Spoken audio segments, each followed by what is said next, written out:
آج کی ویڈیو میں ہم کلاس 9 کا اردو کی نظم نمبر جو 5 ہے اس میں مرثیہ ہے، اس کے سوالات کے جوابات دیکھنے والے ہیں۔ تلک کی موت پر آپ کے پاس فرسٹ کویشچن ہے، صنف مرثیہ کے حوالے سے آپ کو خاکے کمپلیٹ کرنا ہے۔ غالب، حالی، اقبال اور چکبست، آپ اس کو دیکھ کر لیجئے۔ اس کے بعد جو آپ کے پاس اگلا کویشچن ہے، مرثیے کی آپ کو تعریف بیان کرنی ہے۔ نیچے بتایا گیا ہے مرثیہ نظم کی کیسی قسم کو کہتے ہیں، آپ اس کو دیکھ کر مرثیے کی تعریف کو لکھ سکتے ہیں۔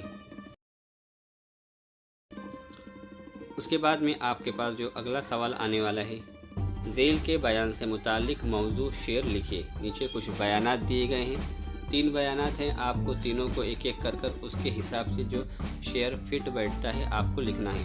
یہاں پر فرسٹ ہے، اس کا بھی جو جواب نیچے لکھا ہوا ہے، جو شعر صحیح ہے وہ نیچے لکھا ہوا ہے۔ اس کے بعد یہاں پر سیکنڈ ہے، وطن کی حفاظت کے لیے تمہارا دبدبہ مشہور تھا، آزادی کے لیے قدم نہ لڑکھڑائیں یہ پیغام تھا۔ اس کے متعلق نیچے شعر لکھا ہوا ہے، آپ اس کو کاپی کر لیجئے۔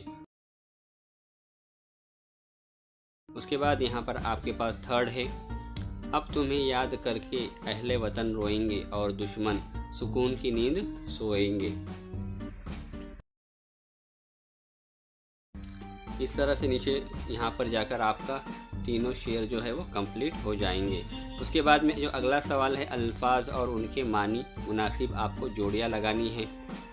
لیفٹ سائیڈ میں جوابات دیے گئے ہیں، 1، 2، 3 اور 4 ہے، دبدبہ، عزت، پہاڑ اور محافظ۔ آپ اس کو جواب کر کے لکھ لیجئے۔ اس کے بعد یہاں پر دیے ہوئے الفاظ کی ضد مرثیے سے تلاش کر آپ کو لکھنی ہے۔ 1، 2، 3، 4، 5 اور 6 الفاظ ہے، ان کی ضد نیچے لکھی ہوئی ہے، آپ اس کو اپنی کاپی پر یا پینسل سے کتاب میں لکھ لیجئے۔ اس کے بعد یہاں پر اگلا سوال ہے، خبر شجر کے ہم سوت 2 لفظ لکھنا ہے، نیچے لکھا ہوا ہے، آپ اس کو دیکھ کر لکھ سکتے ہیں، بہت ہی آسان ہے۔ اس کے بعد میں یہاں پر اگلا کویشچن ہے، اس شعر کی آپ کو تشریح کرنی ہے، اپنے الفاظ میں تشریح کر لیجئے، نیچے لکھا ہوا ہے، تشریح آپ اپنے الفاظوں میں کریں گے تو زیادہ بہتر ہوگا، آپ اس کو پڑھ کر لیجئے۔ اس کے بعد یہاں پر درج ذیل شعر کی آپ کو صنعت پہچاننی ہے، اس کا بھی جواب نیچے لکھا ہوا ہے، صنعت، آپ اس صنعت کو دیکھ کر لکھ لیجئے۔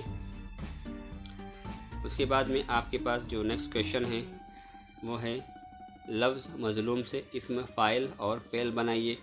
گرامر بیس کویشچن ہے، آپ کو تو آتا ہی ہوگا، فعل، فاعل، مفعول وغیرہ، تو آپ آسانی سے اس کو دیکھ کر سکتے ہیں۔ اس طرح سے یہاں پر جا کر آپ کی 5ویں نظم کمپلیٹ ہوتی ہے۔ آپ اس کو خود بھی دیکھیے، اپنے دوستوں کو بھی اس کی لنک شیئر کیجیے۔ امید کرتے ہیں کہ آج کی ویڈیو آپ کو بہت پسند آئی ہوگی۔ ویڈیو کو زیادہ سے زیادہ 9th کلاس کے اسٹوڈنٹ میں شیئر کیجیے۔